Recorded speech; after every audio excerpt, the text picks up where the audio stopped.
Last week, we looked at another of Jesus' parables in this same chapter and talked about the nature of spiritual growth and development and maturity, and the parable of the seed that produced the blade and then the ear and then the full grain of ear, or the ear full of grains, and just talked a little bit about John Newton's sort of take on spiritual maturity and sort of development, and how at each stage, in a sense, Jesus becomes more precious and Jesus becomes more solid in our hearts and in our understanding.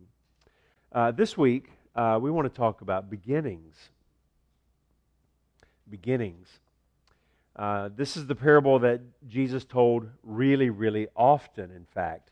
The parable of the sower, or the parable of the soils, as it's maybe better to be understood, because both Matthew, Mark, and Luke, they all record this parable, and yet with some fairly interesting differences in the way that they relate the story that Jesus told.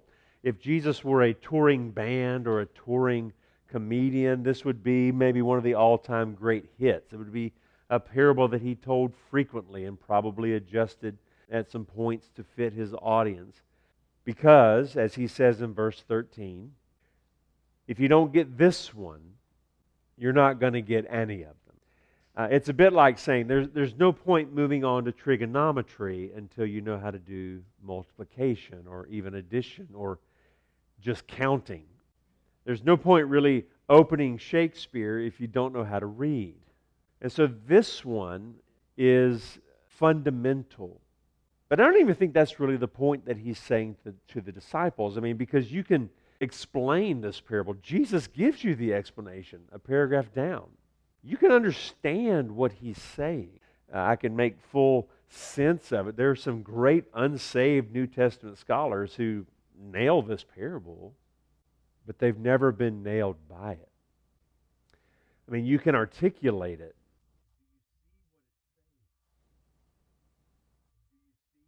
What it's teaching about the kingdom and about what it looks like, about who is the citizenry of this kingdom, and about how you enter into it. Or probably better, how it enters into you.